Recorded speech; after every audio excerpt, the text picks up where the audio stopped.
Hello and welcome to another edition of Life Made Easier podcast. My name is Lesley Pazdzioch. It is always such a pleasure to have everyone joining me here today. Today I have a really great I have a really great guest because we have a commonality in sharing healing and personal transformation and the development of our spiritual selves. And I think that what he's doing and the way he approaches things, there's differences to it. And in some aspects, with my current guest, I loved this interview so much because it allowed me to be able to say to him, I hear what you're saying, but I don't agree with everything. And I think that was really key to a lot of our healing in situations and in relationships, is because we don't always have to agree, but we always should respect other people's opinions. However, my guest today is Andrew Cort. He's an author. He's a healing arts practitioner. He focuses on optimal wellness, personal growth and development, as well as the spiritual transformations. And this is important because that's obviously what we're all here to experience in this lifetime. Mr. He's just recently he's written several books, and he's had quite an interesting career path throughout his lifetime, and I'll give him a chance to explain that. But one of the things that he has out now is he's recently written a book called Create Yourself Anew from Above Down. This is a great concept that I really want him to share with everybody. This kind of resonates with me about who are we? Why are we here? What is it that we want to do? What's my responsibility and what isn't my responsibility? And these are the things that are really the foundations of where we can have these commonalities, but that appreciate our differences. And this is exactly what this interview is going to do for me. So please help me welcome my new guest, Andrew Cort. Andrew, thank you so much for coming on to Life Made Easier podcast. This is really actually this is an exciting interview for me because I really appreciated our first meeting when I could say, I hear what you're saying, but I don't agree fully. To have that mutual respect between us meant a lot to me because neither one of us argued. We just said, that's okay. Do you recall this? Oh, yes. Yes. Yeah. So I liked it, and I really appreciate that because I think that that's really important for people to be able to get to. So Andrew, tell us about yourself, your practice, what you're doing, and who you are. Well, who I am, that's really the big question is, who am I? That's the big question. That's a big question I talk about in the book I've written, in all my books, really, and in the practice that I have with patients. But I understand what you mean about in this day-to-day world, what do I do? Where have I been? So, as you said, I'm a healing arts practitioner. I practice in Woodstock, New York, which is not New York City. It's way up in the country. And I also sometimes see people on Zoom, but I'm basically centered in Woodstock, New York. And my purpose with my patients is to help them heal. I do not consider myself a healer. They're the healer. It's between them and however they conceive of the higher power they're working with. And I'm there to help them and aid them in allowing healing to take place, because we spend so much of our energy blocking healing from taking place. And partly by being tense and tight in our muscles, partly by being angry and negative in our emotions, and partly by just being enthralled with the world around us and chattering away about it and not considering what's inside us. And thus we block the benevolent healing vibrations that are always ready for us to come and be of use to us when we desire them and say we want healing. But then if I'm like this, I'm blocking it out. So I work with patients in several ways. One is getting them very deeply relaxed so they let go of that kind of physical tension. One way is working with imbalances in their body that's blocking the flow of healing energies. And I do that both with energy balancing work, muscle balancing work, getting blood flow and nerve impulses flowing freely and letting go of the things that are stopping them. I do that, and then, and I kind of end that with some cranial work. I start from the bottom up. I start with the toes and go through the whole body, getting everything loosened up, relaxed, and releasing blockages to the flow of their own healing energies. And I end with some cranial work, which I suspect some of your listeners know something about cranial work. And it's also very... Now, people need to understand. Mr. Cort is a Could you? chiropractor. Yes, I'm a chiropractor, and that's a doctorate. Right, he has a doctorate And degree in I'm not saying that chiropractic. I'm not saying that out of pride for me. I'm saying out of pride for the profession, if you will. No, that's truly you're a doctor, and we can there are many different fields that require doctorate degree, and they need to be respected and honored. Not just all of them are physicians and do surgery. They work the same within the body. Doctors work the same within the body. They've studied, they've learned, and they deserve that respect. So, absolutely, Dr. Andrew Cort, I thank you for correcting me. But it's true. It's a true thing. A doctorate degree is a doctorate degree. I don't care what it's in. You took the time to learn that at that level, and it needs to be respected. Having said that, now please just call me Andrew as we Okay, go through I this. will. I will. Okay. So, I mean, I just want people to understand the reason I brought this up is because he talked about some things in the beginning that perhaps maybe other people wouldn't understand. Well, if he does all this really wonderful things, what where does he do it? How does he do it? And what brings it down? Doc, Cort, Dr. Andrew Cort, Andrew, is a doctor of chiropractic, and these are the things and the principles that he brings, part of what he brings into his client's life. And now I need to say that I got my doctoral degree and practiced chiropractic in the 1980s. I then went on and did a whole lot of other things with a good part of my life. I'm 74 now. It's been a long time. And I've done a number of other things after no longer practicing chiropractic around 1990. I went back into the healing arts about 10 or 11 years ago. And I do not actually practice chiropractic. I practice a healing vibrational work that I was kind of describing a minute or so ago, which is the result of my studies and learnings both with myself and with patients through lots of obstacles and lots of years. But I don't adjust the spine. I'm not a practicing chiropractic anymore. Again, I am interested in helping people heal. And to me, that power is theirs. The patient lying on my table is the healer, and I'm helping them open up to that reality. I think we got stopped when I said one of the final physical acts I do is cranial balancing work, which is, again, very relaxing. It lets the sutures of the skull kind of relax. It helps get the flow of cerebral spinal fluid, releasing blockages in that so that all of that energy flows freely. At that point, my patients are very deeply relaxed and at peace in a lot of ways that they usually aren't. And by the way, I spend an hour and a half with people. My sessions are 90 minutes, which I think in itself is kind of unique. So after I get through the body and the cranial work, then I put them into a bit of a trance. Now they're still awake. They're able to come forth if they need to. They're not under my control in any way. But I get them into a state where their brain waves are expressing what are called theta waves. And that theta state is what hypnotists get people into so that they're open to suggestion and hear things in a different level of their own inner being. So I get people there, and then we dig into having you, the patient, ask your higher being, ask your higher self, ask divinity if you look at it that way, and you don't have to, but you're asking the highest part of yourself as you see it some questions like, basically a couple of questions. What am I believing that's keeping me stuck in this way of life, this health issue, or whatever the issue is in my life, whatever the problems are? What am I believing that's keeping me stuck there? How can I release that? Another basic question is, what am I afraid of?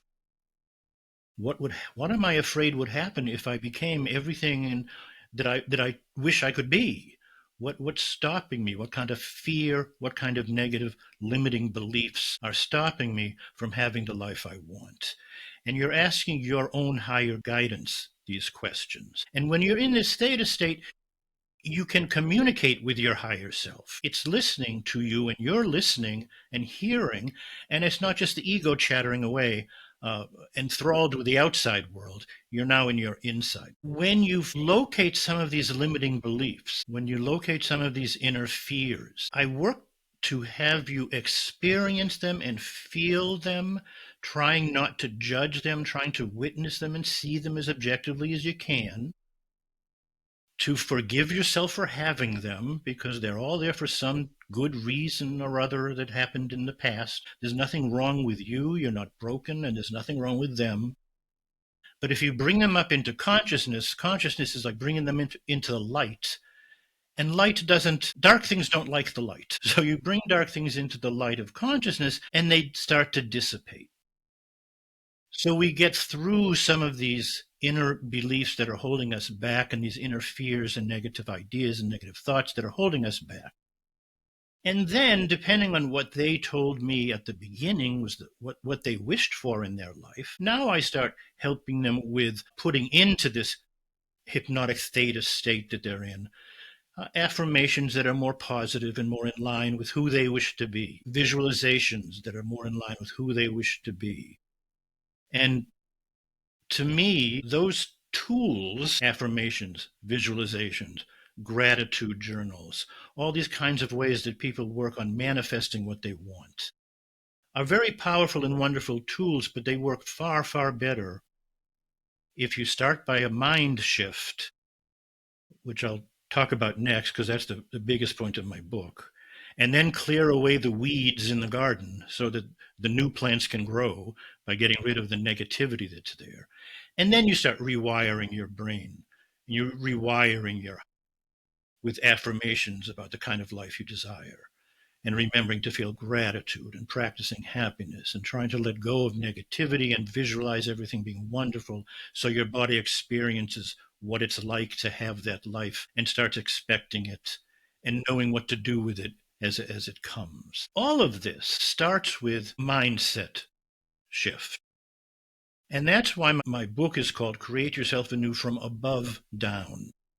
The mindset I'm talking about, which is what about the first third of the book is about, the mindset I'm talking about is shifting your stance, if you will, from being in this material universe full of obstacles and problems that you're completely obsessed with and trying to fix everything as if everything's broken, in this worldly view that you're a separate being, all alone, trying to deal with outer circumstances that are against you and trying to fix it all, shifting that to remembering who and what you really are.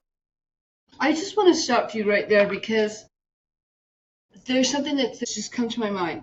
And I so appreciate where you're at with this, because I can tell you, I can share with you one of my own experiences.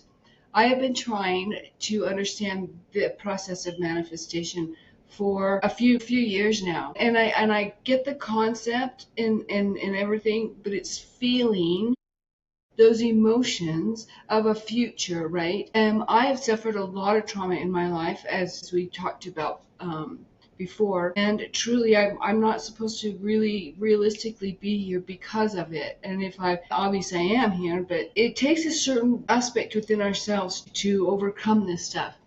One of the things that I find about what you said, fears, bringing our fears to consciousness. And I guess what I'm trying to say is I've been trying to learn how to manifest these things. And we're supposed to be able to visualize and feel our future when we manifest, to bring it to us emotionally.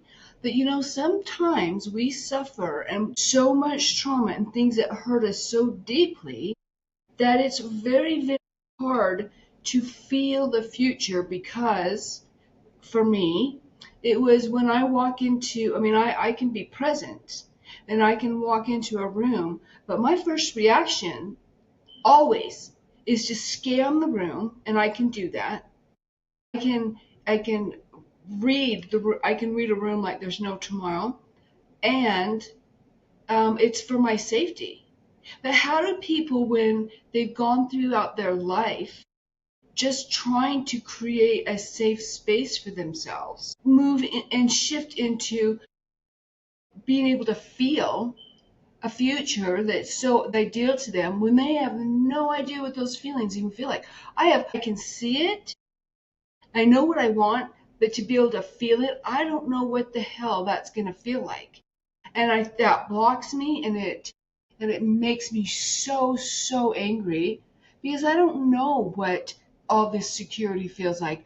I don't know what unconditional love feels like. I don't know what it's like to just be able to be me in a relationship without having to prove myself, without having to meet their expectations, without having to show up and perform. Does that make sense? I Yes. mean, I think so many people do this, and it's like, to me, I'm done with that. Because when I did that in the past, that's Did what what? got me to where I was. But, that's what made me fall all apart. But now I'm supposed to start over. But how do you start over to manifest the future you want when you don't even know what those feelings are going to be? I hope I make sense, but could you answer that for me? Because I think a lot of people suffer from it. A lot of people do, and of course you're making sense. You're making sense because it's your experience, and Right. your experience, and it's real. And other people have similar real experiences that affect them in just that way or similar ways. I am not by any means belittling the depth of repercussions of childhood trauma. It's what it is, and it's very, very serious. It may be defined with letters like PTSD and coming back from war, or but it might be just from being beaten as a child and all the kinds of things that harm people in that way, and that deaden our emotions. I think it's fair to say there's been enough research that it deadens our emotions as a protection from our emotions dealing with so much negativity and pain. So a lot of people just end up not feeling anything Oh, because yeah. the other choice is to feel all that horrible stuff. Andrew, I'll tell you, after I mean, we talked, God hit that reset button on my life, and I can tell you, I shut my emotions off like a light switch. And I chose for quite some time not to feel because it hurt so much. It hurt to the point where mentally and emotionally, I melted down to nothing. And it took me a long time to be able to even function in the world, 3 years, but then it took me another, few years. Just, I mean, and it's an ongoing thing, but sometimes we have to start over. Sometimes we truly have to start over. So, and I totally appreciate you bringing that up, and this is such a raw conversation. And then you say, we have to it's about our mindset shift and rewiring. How do you shift? How can we teach people to be able to shift into a mindset of being safe, of being secure, of being heard, of being valued, of being worthy? Because I'm 58 years old, and the only person that I can do that with is me. I Hmm. can trust me. And I love me. I think I'm the greatest thing ever. I'm my own little miracle, right? But how is it that I can take me and be okay with moving out and putting all this stuff into place? Because it's tough. It's hard. It's really hard. Yeah, I of course it is. I mean, I understand that it's hard. I have not had the kind of trauma you've had. My negativity that began in my world was all about physical health issues and pain and arthritis when I was 20, 21 years old. And that all started, and having to overcome that and living for many years with that and then trying to start over. So I understand. I'm sure I don't understand completely your situation, but I understand the idea, and Yeah. I'm certainly not making light of the intensity of it, nor am I suggesting that if you came and saw me in my office a few times that I would clear that all away for you. Oh, yeah, because, and as you had said before, you are there to facilitate the healing. It's the individual's responsibility to heal themselves. But first, I think that it's really important that people understand what brought you here. So, do you want to share a little bit about your history? Okay, and I'll try to weave into that history a bit about what this has to do with what you're talking about as well. Well, because mine's mental and emotional, when yours is physical. So, but I think that regardless of the way you look at it and you approach it, it's still traumatic, right? Whether it's a physical thing, a mental and emotional, whatever it is, we all experience, we all have our own experiences that we have to learn how to heal. So there's two parts of my history that kind of run congruently beside each other. One of them is my spiritual quest, my spiritual interest, and how that's shifted and changed through the years. And then there's my physical day-to-day life in this time-space experience. And that I had a very safe, if anything, banal kind of childhood. But when I was 23 years old, I came down with all these debilitating symptoms of arthritis, things swelling, things in pain. Every few days or weeks at the most, another joint seemed to be involved. I was walking with a cane on days that it was really bad. I was 23, and I'd been quite healthy up until that point, I thought. At least I was symptom free until this all just came pouring down on me. I went to Upstate Medical Center. I was living in central New York State near Syracuse Medical. They have a medical college and a medical center there. And that was the big place to go in that part of the country. This was a long time ago now. And I went to Upstate Medical Center, and I expected from my expectations as a child that the doctor would know what was wrong with me and pick the right pill and it would all just go away. And that didn't happen. In fact, they first told me, they said, well, why don't you try taking about 5 aspirin a day? I said, all right. And I started taking 5 aspirin a day. And a week or two later, I went back because it wasn't doing anything. It was still progressing and horrible. And they suggested, well, let's try 10 aspirin a day. And I did that, and same response, no response. To make a long story short, I went back a few times until they finally said, let's try 20 aspirin a day. And I was smart enough as a young 23-year-old man at that time to at least know that in addition to everything that was going wrong, I didn't have to add bleeding ulcers to the picture. And Right. I wasn't just going to keep taking more and more aspirin. So Yeah. I said to my doctor, and to be fair, he was a young intern. He had graduated not long ago, and he wasn't terribly experienced, but he was a fully fledged doctor, and he was my doctor at the center. And I said to him, I said, do you have anything else that's more effective that would help me with this more than aspirin? And he said, and this is pretty much word for word, he said, we do have something that's much stronger that would make you feel better, but it has an awful lot of side effects, and we don't want to give it to you until you're bedridden. And I was stunned. I was 23. And I said, bedridden? When do you think that will be? And he said, rather nonchalantly, he said, well, the way this is progressing, probably within a year. Well, between that and that they had nothing to offer me but bleeding ulcers, at that point I said goodbye to standard Western medicine and started looking for other ways to deal with this. Now, I'm just going to jump ahead for a moment and say I'm not anti-medicine. I think medicine has a definite place. It's miraculous in many ways, and people should be kind to themselves. And if they need medicine, they should, do that.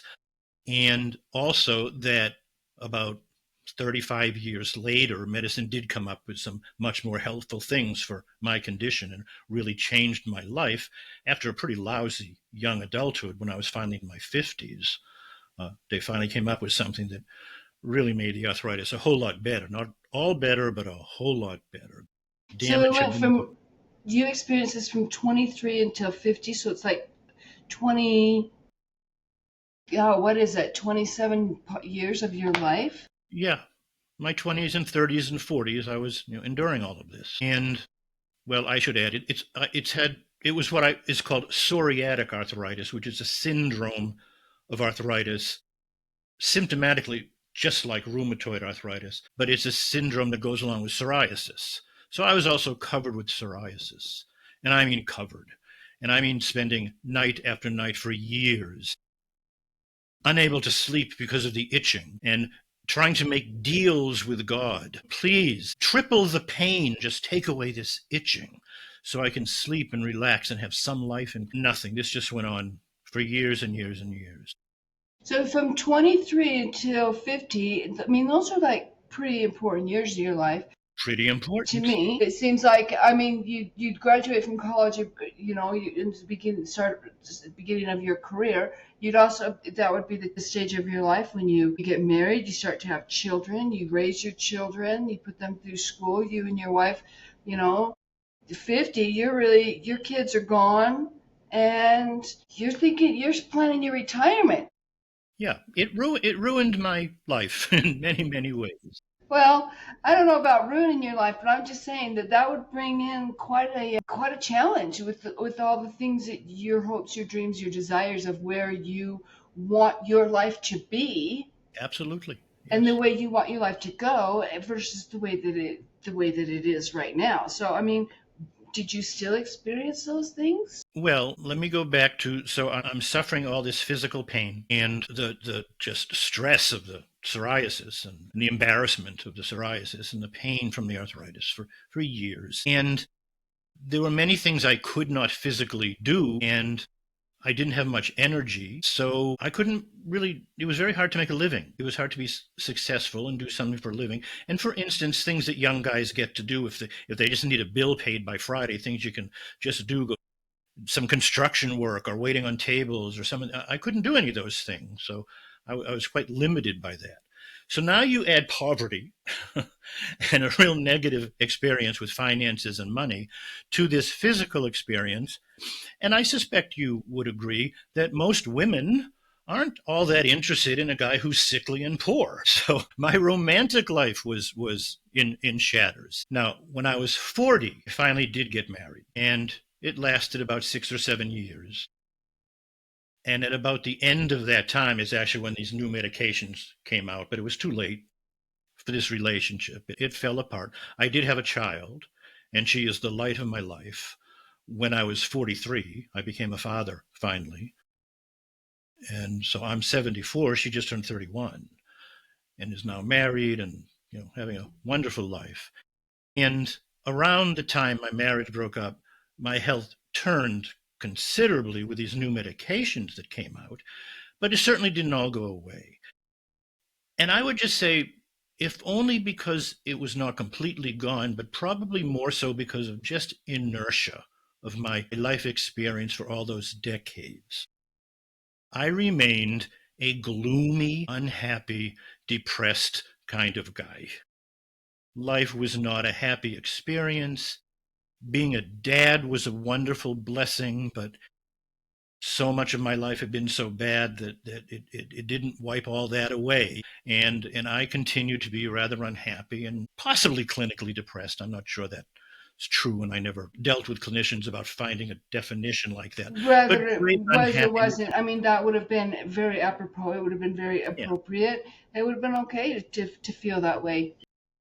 It's hard when you struggle for so long. You find something and it just, yeah, clinical So depression. I would wear that badge. I've worn it, and it's okay. so when I gave up on medicine back now to the story when I was about 23, and this guy told me I was going to be bedridden, and I left that concept. I started pursuing other ways of dealing with healing and health.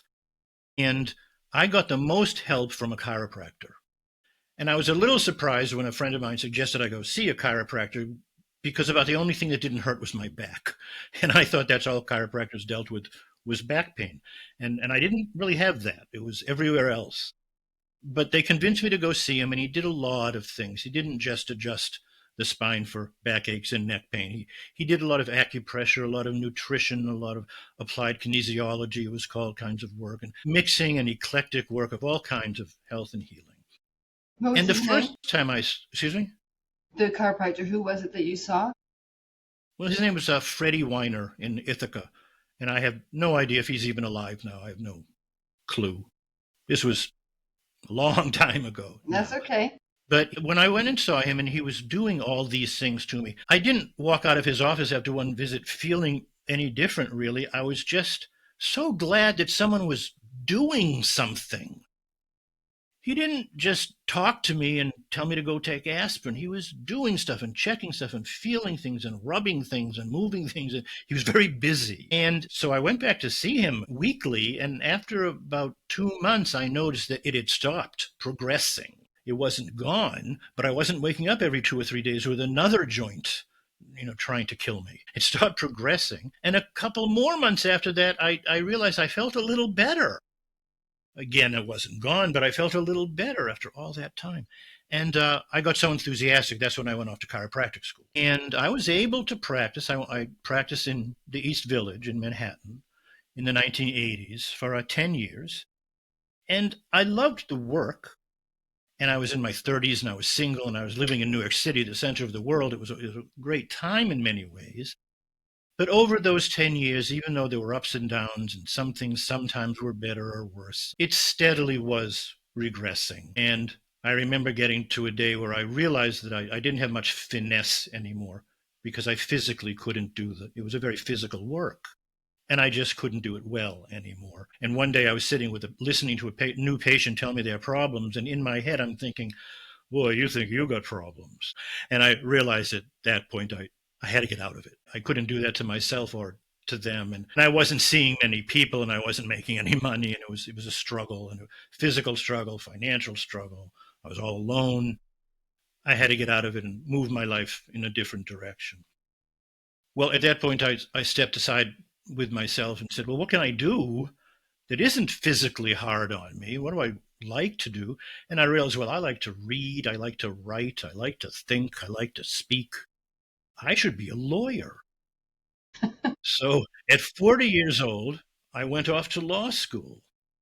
And at that same time, this woman I was with finally came around and we got married.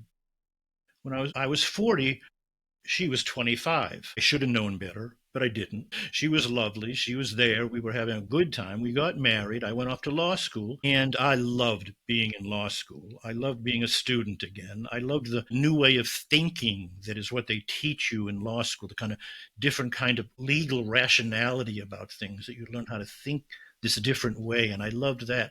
And then I got out and I was a lawyer, and my God, I hated being a lawyer. It was just awful. All the adversarial, anger and people hating each other and suing each other, and judges, giving you a hard time, and I just couldn't stand that. It definitely was not in my nature to enjoy that. I was actually fortunate. I didn't mention this, but before I went off to chiropractic school, I got certified as a high school teacher. And because of my background and my variety of interests, I was actually certified in math, physics, chemistry, and English. I was certified in just about everything. So when I finally realized I couldn't do this law thing, I went off and became a high school teacher and spent about 15 years teaching in the inner city in Springfield, Massachusetts. And then I kind of retired from that and moved out to Woodstock. That was also the time that my daughter grew up and she moved out. And we had been in the Berkshires, and we'd gotten there because my ex-wife was from there. And we moved there, and not long after that, we broke up. But my daughter had her friends in her school, and her mom was still there. So I wasn't going to move. So we stayed there. And then when my daughter grew up and said she was leaving, I said, me too. I had good friends in Woodstock back from college years, and I moved out here. And as I say, I was feeling better, although I still didn't think I was going to be able to do much physically. Frankly, I moved out here thinking, well, I'll spend a few years very quietly and then I'm going to die. I was like 60 years old already, and ill health for all those years. My daughter was grown up. I was figuring I was done. And I guess as I kind of relaxed and had these new friendships and this new lease of life, that began making my health better. And as my health started feeling better and my strength started coming back, I became very interested in the healing arts again. And I started studying and researching what was new in what I'd learned about healing. And I had my own, concurrently, this spiritual journey that I'd been on. And they kind of met at this place. Let me go back and try and just in a nutshell tell you about the spiritual journey I'm talking about. When I was young, high school and college, I was very interested in spirituality all my life, really. And I believed, as a lot of young people do, and it was very apropos in the 1960s, which is when I was a high school and college student, I believed that life was a great battle between good and evil, and my job was to be on the side of the good. and to be moral and to be kind and to help people and to try and make the world a better place. And I felt that was what God wanted me to do, and to fight that battle against evil. As I got a bit older, I came to a completely different way of looking at spirituality. Not that I thought that was unimportant, I've kind of integrated it all. But I shifted my focus and I became convinced that the purpose of life was to perfect your soul, in Socrates' words, a kind of initiation to become a higher and higher level being by becoming internally more and more what you should be by going through a journey of initiation. And I began studying all the scriptures, and I found what to me, this is what I wrote about for many years in my writings, because this is what I was learning and experiencing, that all the journeys and quests in the great Western mythologies, Eastern too, I suppose, but I was focusing on Greek mythology, the Old Testament, the New Testament, and the Quran, and all the quest stories, I realized on one level You were were studying the Quran and not the Christian Bible. I studied the New Testament, I studied the Old Testament, I studied the Greek myths, and I studied the Quran. Okay, I wanted to just clarify. Yeah, all of it. I think that those are all very, very key things. Yeah, and these journeys, and the kind of basic foundational one that just makes it simplest to understand this concept, is the journey of these Hebrew people going from slavery in Egypt and that long 40-year journey they take back to being in communion with God in the promised land. That's an inner instruction manual, symbolically and allegorically, of an inner journey from my consciousness being enslaved to this material consciousness, back to communion and freedom and spiritual awakening. And that's how I saw all those journeys unfolding as I studied the journeys symbolically. When the goddess Demeter gets Persephone out of Hades and they return to Zeus on Mount Olympus, it's the same inner story. Christ's journey from the Jordan River through the cross and home to his Father, the same journey. Muhammad's journey through the seven heavens, the same journey. That all our religions are teaching us how to move through our life to a higher level of being and awaken. And then all the stories become fascinating and show this marvelous imagination that humans have to tell these stories in such different ways. But the inner journey is the same. The meaning and purpose of the religions telling these stories was the same, to teach us how to self-initiate, if you will, and return to a higher spiritual level of being. So there's no reason for one religion to hate another and kill each other and fight with each other and all the intolerance and thinking my God's better than your God and you're wrong and so I have to fight with you and kill you. That's all just became incredibly crazy to me because they all had the same underlying purpose and meaning, that we're all in the same boat. We're all going up a different path of the mountain to the same place at the top of the mountain. It's all a wonderful journey. They're all fascinating. There's a Hindu story about all these people going up all these different paths around the mountain, and they're all different ways of getting there. And the story says the only one who's on the wrong path is the guy who's running around the mountain telling everybody else they're wrong. That's the only one who's wrong. Everyone else is Andrew, doing it their way. you just spoke to my soul because I'm with you. And I truly believe everything that's happening in the world right now today. If you look at the situation biblically, right? God, when Moses came down and he put people on different land, right?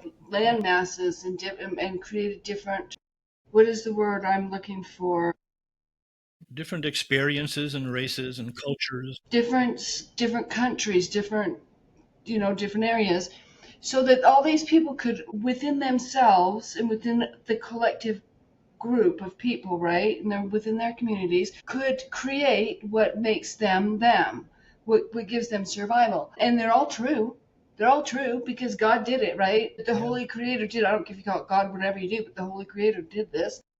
But what I think is interesting is right now, in this day and age, we see that that with all of the immigrants that went out, and in the past 5 years where people are having to flee, and they need places to go, like, and they're moving into different countries, which I think refugees, they call them refugees, that actually I think there's a purpose and a serious spiritual meaning for that happening right now.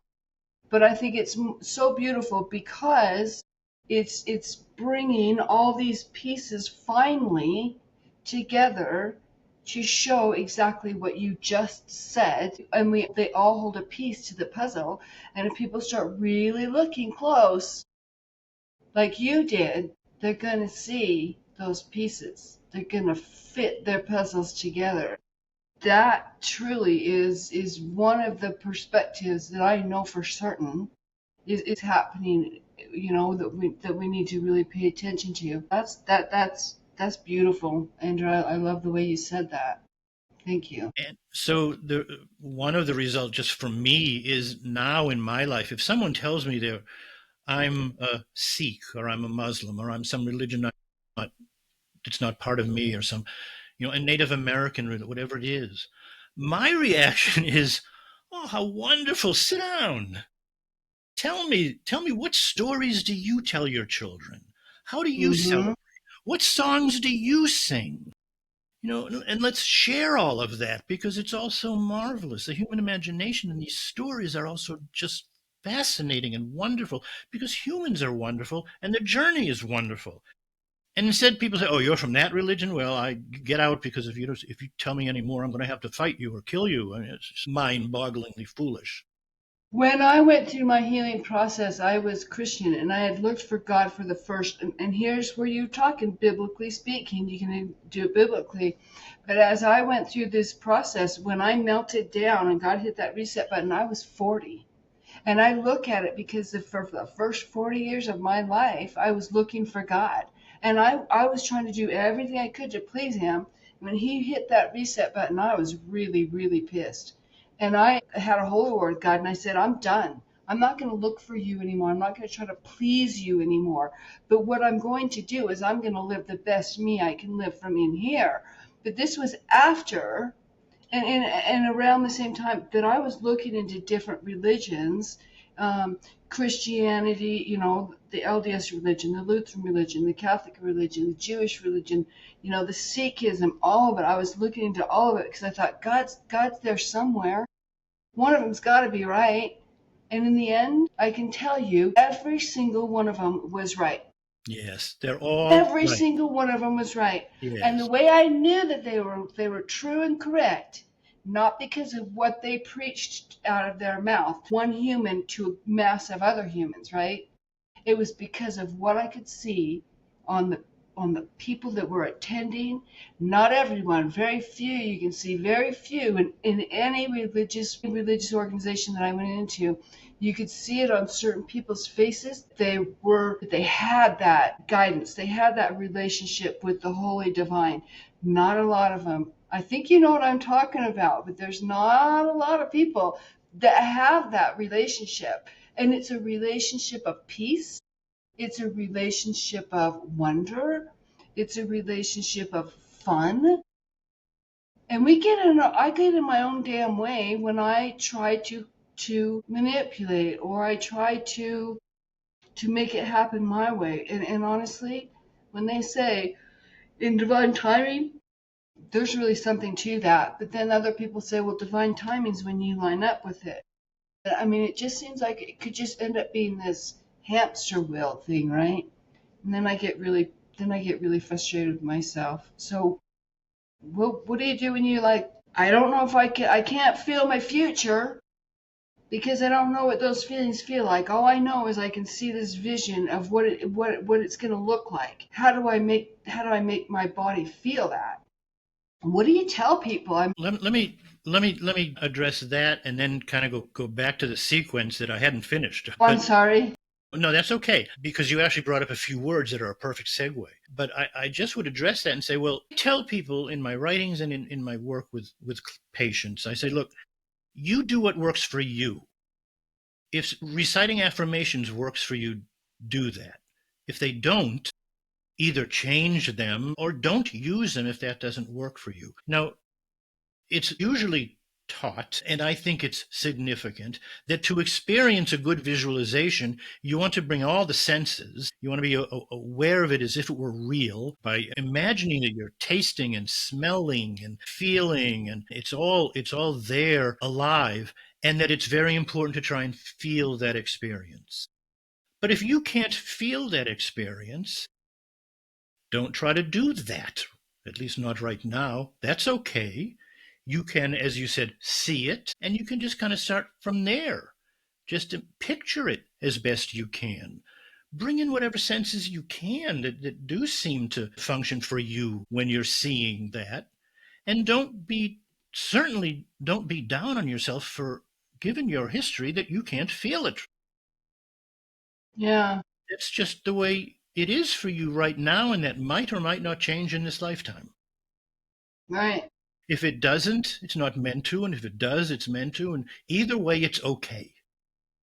And that actually kind of brings me to the next step in my spiritual sequence I was going through. So I went through the world as a battle between good and evil to the world as an initiation rite to raise one's level of being and spiritual awakening. And then one day I started thinking a third way. And again, I didn't discard the past, but I started focusing on this new idea, which was maybe we're here to experience and enjoy and appreciate this magnificent experience of life in this incredible universe. And then I realized, as I thought about that and made some sense of it for myself, that if that's true, I'm not a very spiritual person at all, because I'm gloomy and miserable and unhappy. And I'm saying the purpose of life is I should be happy and love life.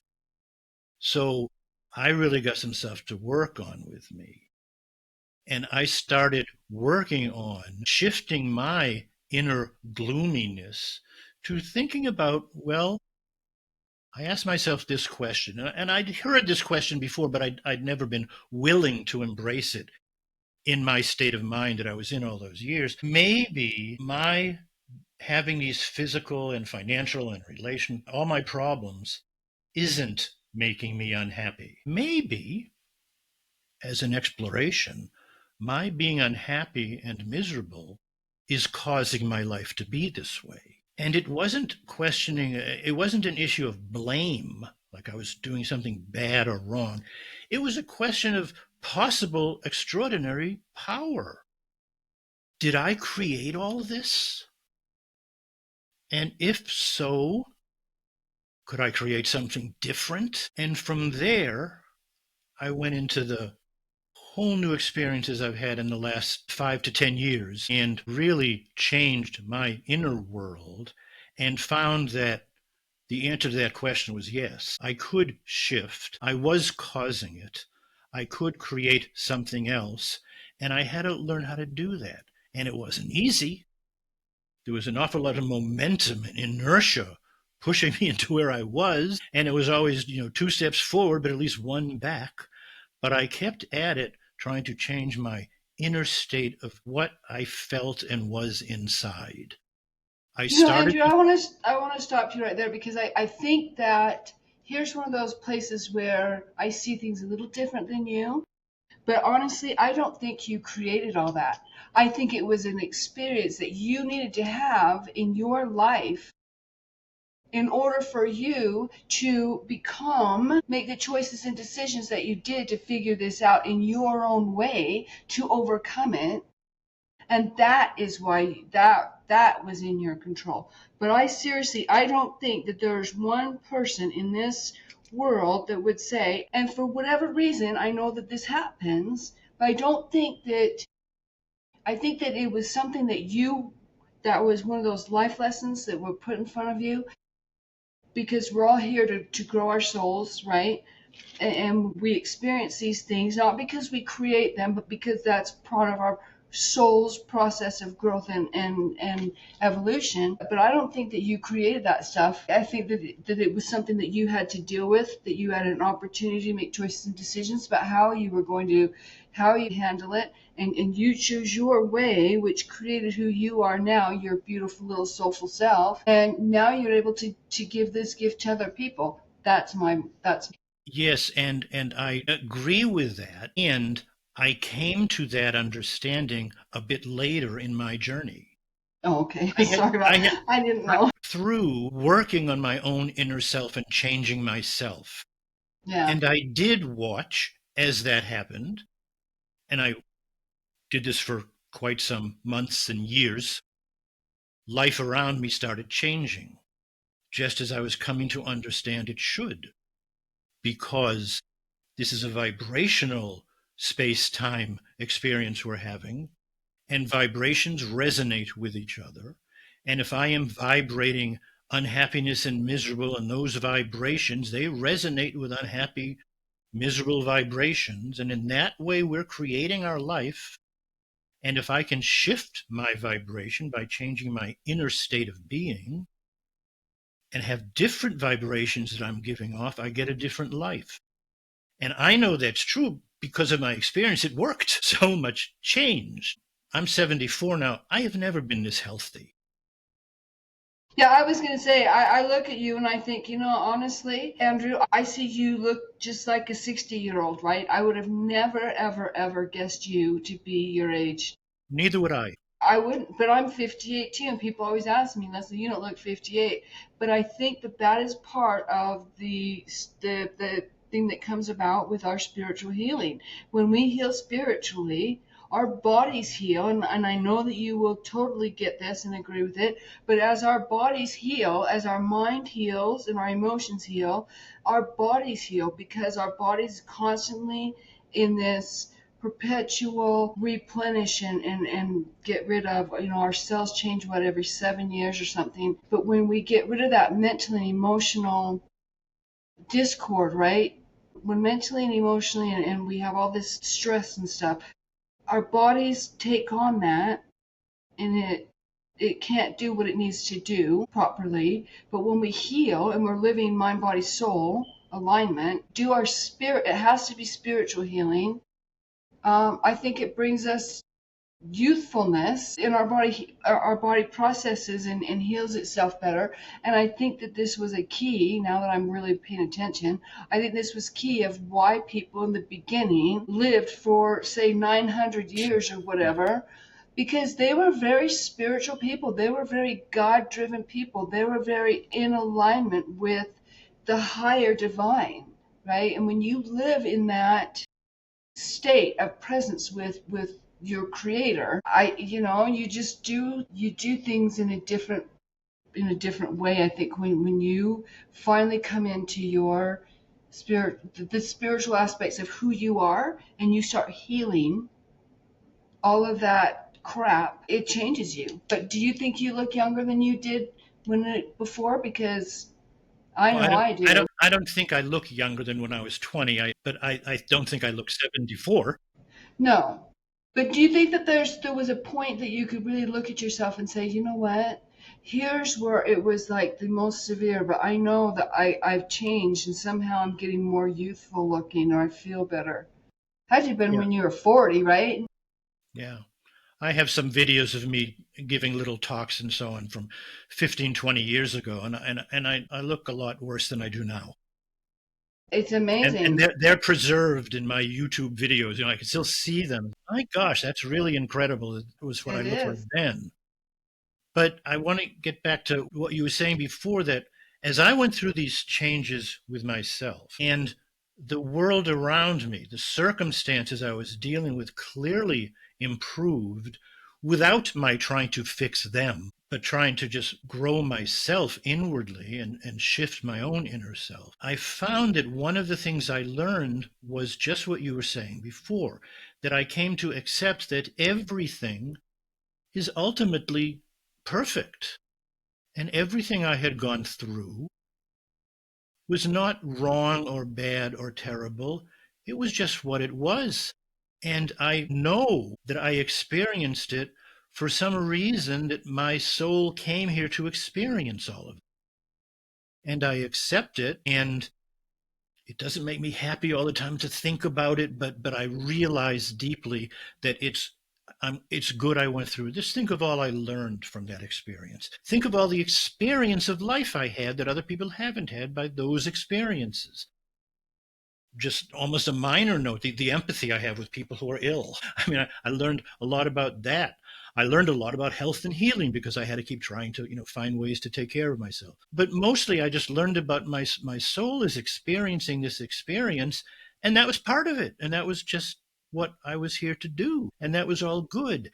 And now I'm not changing because that was horrible and evil and I hate it and I can't take it anymore. Now it's a matter of, I can accept all of that, but I can choose to have a different life. I can choose now a new way of doing things. And if it doesn't work out, I have to keep looking at it and saying, well, I'm not in alignment with my soul. I must be missing something, but I can look at that and try to Changing your understand perspective. it. Try to understand it and do what I was saying I do with my patients. Go inside and ask my own higher guidance. What am I missing? What should I be doing now? What is still holding me back? Why am I wanting to have this life and I don't have it yet? What can I do differently? And ask that higher guidance those kinds of questions and try to listen and accept the answers that come. And try not to just hear my ego trying to explain things and have things its way, but trying to not pay attention to that and hear my own inner intuition and what's coming from above. That's part of the living from, creating yourself from above down. Yeah, and I say my philosophy, what I call it, is living from the inside out. Because when I started living from what I felt in here, and the reason I started that is because I had to. My right brain would talk to my right brain, my left would talk to my left brain, or my left would talk to my left, my right would talk to my right. But they weren't cross communicating after it happened to me. And so I had to really learn. The way that I was able to figure out how to feel again was my body. I would pay attention to body sensations, and I had sheets of paper that had emotions on it. And then when I would read an emotion or something, and I could feel in my body that I was correct, that's how I knew. And I could start processing experiences around me. It was the craziest thing. But now I have to learn the opposite about manifesting. Feel your future. Well, yeah, see, I think that it's our human evolution. We're evolving our souls, and I think it's Yeah. interesting how So that all so right works. so right now, if you can't feel that future, just be gentle with yourself. I can't do that right now. And I know why, and it's okay. And I can do what I can do. I can visualize, I can see it. I can say some words over and over again that encourage me. I can study and learn. I can ask for help. Maybe I can't fix this thing that seems broken in me that I can't feel. Maybe I can't fix it. Maybe I can ask for help to have it fixed by a higher power and taken care of, not by my spinning my wheels trying to fix the circumstances, but by my surrendering and realizing that it's all okay, and let it be, and be hopeful and positive, and don't struggle and fight with yourself, because what you resist persists. Right, right. You fight against that, it just gets more and more and more. You let Oh, I it get go. yeah, that's true. I get so upset, and I'm thinking, oh, I get so angry with myself because I think, Leslie, look what you've accomplished. What the hell is wrong? And then I start saying things like I heard as a child. What the hell is wrong with you? Why don't you listen? Why can't you do this? Why can't you do that? And then you just bring up all that stuff. I'm thinking, Leslie, you have been through this. Sister, you know. And thank you. You just reminded me it's true. We just have to accept the fact that this is where we are. be very kind and gentle, and I am that with other people, but I'm not with me. Do you ever find that? Oh, Like yes. I am so patient with other people and put up with so much from other people, but gosh, when it comes to dealing with myself, I'm like, I'm the hardest person on myself, and I swear to God, I expect myself to be perfect. In reality, I need to accept that I'm perfectly imperfect and that this is just the way it's going to be. Yeah. You know, I want to just say two things. One, real quickly, that you use the words from within, and I use the words from above. Right. But these are just words because it's not a It's direction. just, but It's it's not the up same there thing. or in there. It's a state of consciousness. It's a state of being. It Well, doesn't when you matter that it's here or there or in or up. It's your inner self. But see, here's where we're in perfect alignment, because when I say from the inside out and you say from above below, in here to me, when I say from my soulful self, my essential self, it's the same thing as you're above your higher self. And it reminds me that so often people argue, just like in religion, right, about something not being, like I could argue it comes from within. You can argue with me and saying it comes from above. And in reality, that's what religions do. That they fight about Yeah, this stuff, and people fight about these things. And we are talking about the same thing, yeah, the very same thing. absolutely. Yeah. But people fight about this stuff constantly, and I just think this is such a beautiful conversation, Andrew. Thank you so much. Can I cover one more thing? We're not even done. I'm Oh, just in awe because I just think I wanted to suggest something that I might be just useful for love you and this. might be useful to some of your listeners. And I know it's useful to some of my patients at times. I'm a great Harry Potter fan, and I stole this from the Harry Potter story. I stole this idea. And the idea is I get people into that very deep trance kind of state. And now they're listening to a voice that's telling them you're unworthy or you're not capable of this, or all these negative things that we tell each other all the time. And I want you to listen to that voice for a minute. Try not to judge it, just listen to it. And then I say, now I want you to imagine that voice coming from a body. Put a man or a woman speaking to you in your imagination. Visualize someone saying these things to you. And now that you have that person talking to you in your imagination, give them bright red crazy hair, clown makeup, a clown suit, and big floppy shoes, and make them look like a ridiculous clown. And this clown is telling you these ultimately silly things. You're unworthy. You're a sacred divine being. You can't be unworthy, but you're telling yourself, this is a clown telling you these things. So see this clown telling you these ridiculous things. And then imagine taking a magic wand out of your pocket, pointing it at the clown and laughing and saying ridiculous and pointing your wand at it, and just watch it shatter and disappear and dissipate and be gone. And sometimes that level of humor lets people let go of things. Yeah. So you or your people listening might sometimes want to try that as a way of getting past these things that are so serious. Oh, I'm not worthy. All that kind of stuff that's so serious. Make it silly, because ultimately it is. Here we are, Right. these sacred divine beings in this magnificent sacred universe. How dare we think we're unworthy? It's silly from one perspective. It's also serious and terrible from another. But if you can look at it from the silly side and just turn it into a clown being foolish and just make it laugh and disappear, it's Yeah, just a that's really tool. interesting. That's a good one. That's a really good one. I'm gonna have to think about that. So, Andrew, I just have this is a really personal question, and you don't have to answer me.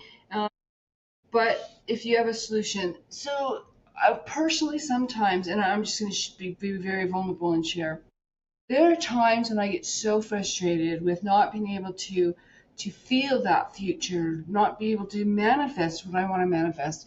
And then sometimes I sit and I just, I feel like I'm spinning my wheels, but I'm just working so hard, so hard, so hard at trying to deepen. my faith or my spirituality, deepen my knowledge about myself, because really spirituality is your relationship with your higher consciousness or your higher self or the holy divine creator.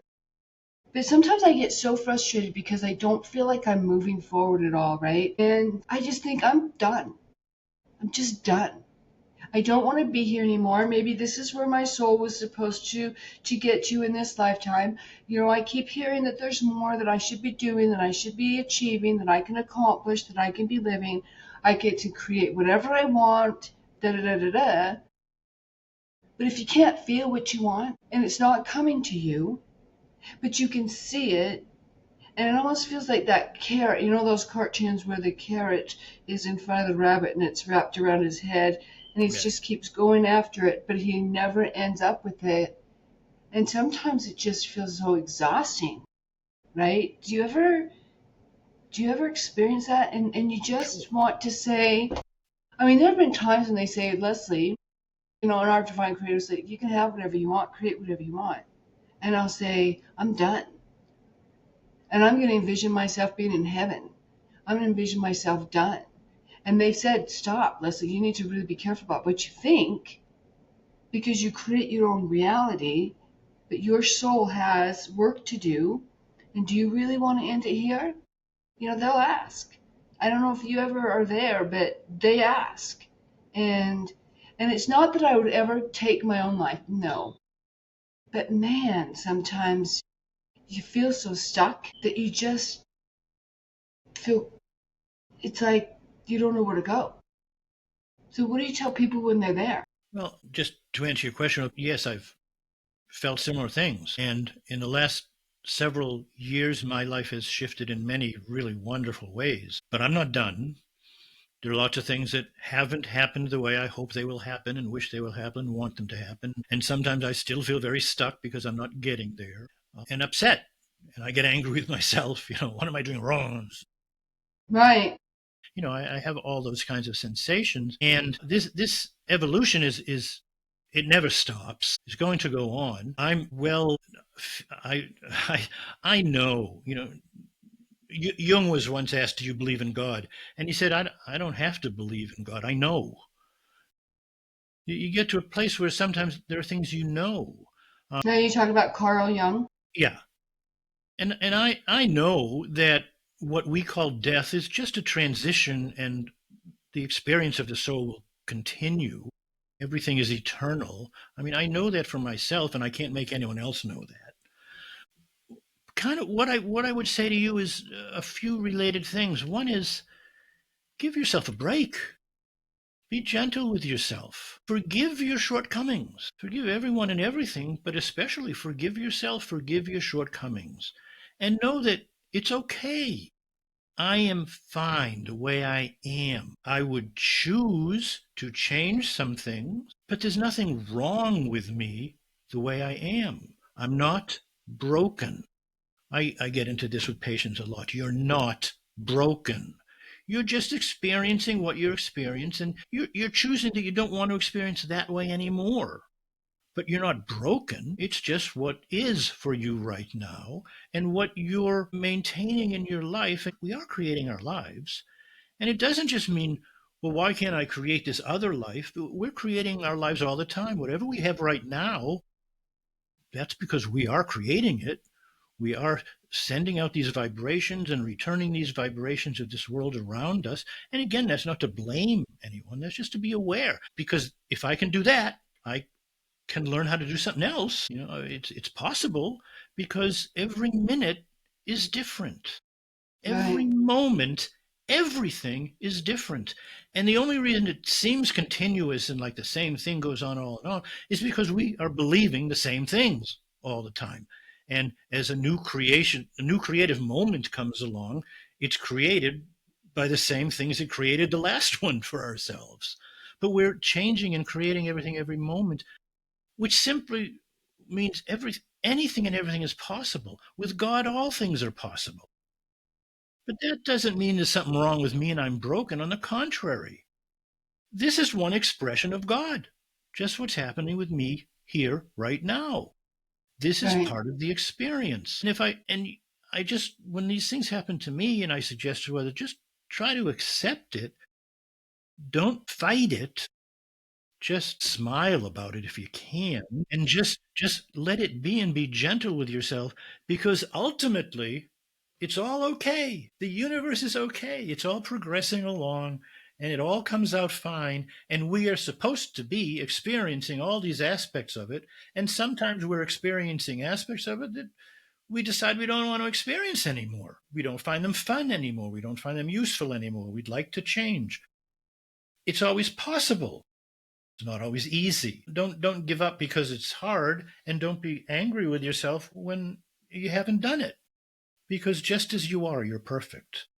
Just as we are perfect beings having the experience exactly what we're supposed to be having. Yeah, that's really good advice.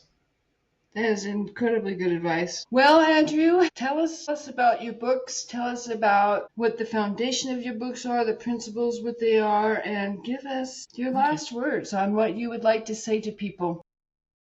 Okay. The newest book I've written, and it's the first book I've written in about 10 years. I've done a lot of writing. I have about 10 or 12 books out, but I thought I was done until my life started changing in the last years, and I decided to put this down and share what I've learned to be helpful. The book, Create Yourself Anew, From Above Down. It comes in, there are, I guess you could say, 4 sections. The first section is about shifting your mindset. And the shift is to live your life from above, from knowing that you are a perfect, sacred, divine being, part of the divine all. You're supposed to be here, and the experience you're having in this reality is not the total reality. But we tend to forget from whence we came. And from whence we came is where our power is, because that's the creative force, is the oneness of the divine consciousness that we're all part of, is creative. So shifting your mindset to that, shifting away from thinking you're broken and you have to fix the circumstances and you're all alone, to being part of the divine all, is where you have your power to be creative, where you can change, and where frankly you realize your oneness with everything, and all the negative things about life start disappearing, because I can't hurt you and think I'm not hurting me, because we're one. I can't harm the environment and not realize I'm harming me, because it's all one. We're all part of this great oneness. So shift to there, realize you're sacred and divine and wonderful and magnificent, and life is grand. And from there, start creating. Step 2, now get rid of the debris that's in your way and sabotaging you. All the negative beliefs, limiting beliefs, all the negative thoughts that are always running. So I talked about how we do that, how I do it with patients, and I talk about how to do it in the book. And it's kind of like weeding a garden. You have to get rid of the weeds before what you want to grow there can flourish. So once you take that stance, now you do that work and clear that away.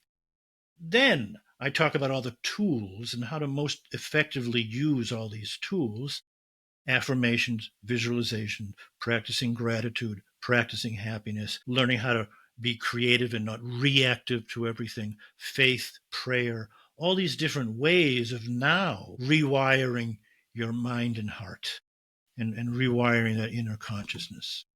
And then the last part of the book, I cover the 3 things that most people want when they talk about manifesting: a short chapter on shifting to a life of abundance, shifting to a life of better health, and shifting to a life of more love in my life. Those 3 things end the book. So that's the sequence, and that's pretty much the sequence I use in my practice. You can find the book is on Amazon. I would like to just give my website, which is just my name, www.andrewcort.com. There's no U in my name, C-O-R-T, www.andrewcort.com. You can find out there all about me, all about the work I do with my patients. And I see people here in Woodstock, and I see people on Zoom. And you can find out all about my new book. And in fact, you can find out about all my books. And at the top right, if you wish to put in your email address, I immediately send you a digital copy of a book I wrote a couple of years ago called The Real Cause of Pain and Sickness and What You Can Do About It. And it's kind of a self-healing guide with lots of information. So and on my website is my email address and my phone number. I'm very transparent. I'm I love having people contact me. So you can find out all about me, my books, and my work, and get that free book if you want by going to that website. You could also go directly to Amazon if you want the book. And by the way, it's in paperback, Kindle, and I narrate it in audiobook. So you can listen to it if that's better, works better for you than reading. But there's an ebook and a paperback and an audiobook on Audible. You can go directly to Audible if you want, or directly to Amazon and just look up the book. And I'm on Facebook, Yeah. TikTok, and other. Sorry, go ahead. Well, that was kind of it. So my website Yeah. is the main source, but I'm on Facebook too. You can find me there. I have some TikTok videos that I do. Oh, and I'm working on an online course, which I hope will be ready by the fall, and I think it'll be really good. I'm working on it. I've still got a few months to get it completed. And if I have your email address from getting that book about the real cause of pain and sickness, you'll be on my email list to know as soon as it's out. Okay. Yeah, I'll go ahead and I'll add all of your information into all the description areas of all our videos and such so that people can get a hold of you because I think it's really important, Andrew, what you share with others and I believe that there is a large part of the community and humanity at large that really can use this message and that I know that you will really have such a transitional and dramatic effect on them because it's truly you helped me a great deal today and I really appreciate it. There's a few things I've been kind of stuck with and this really has helped. I can say that that those three things about really what we want in life and after I can say that I was more motivated towards things and stuff and achievements and accomplishments and recognition and such when I was before God hit the reset button on my life. And I can honestly say now, since I've been on this spiritual journey, there are just two things that I can honestly say. I want to, I know what my life purpose is. I want to accomplish that for my soul's growth. And the other one was feeling really what love feels like. Those are the only two things that I looked for. I want to know why I was here. I want to know who I am. And I wanted to know what honest love feels like. What it feels like to truly be loved unconditionally. That's all I asked for. I know who I am. I don't think I've ever stood more solid in who I am before. I know why I'm here. The last one is just the whole love thing. But I think that, I don't know. Sometimes I think it's going to happen in this lifetime, and other times I think that might just have to wait for You another might, time. you might, and you Who might not. knows? We don't. Yeah, who knows? It's all in divine timing, but I'm just not. That's the last thing that's the last thing my little soul ever looks for. So, what about you, Andrew? Are you married now? Have you found No, that unconditional love? I was married, and I think I was married. I had a child. She's in her 30s now, and she's married herself recently. Just last September, she got married. My ex-wife and I are very good friends. When we broke up, and Megan was 7, my daughter was 7 years old. I was actually at that time teaching in a private school for troubled kids, and I learned pretty clearly and directly that what was mostly behind why they were so troubled and in such trouble with their lives was that their parents were always arguing and screaming and putting them in the middle and fighting. And I made real clear with my wife at that time, we're not going to do that. So we've maintained a really good friendship through the years. She's possibly my best friend to this day. I've had a number of relationships, several of them really wonderful.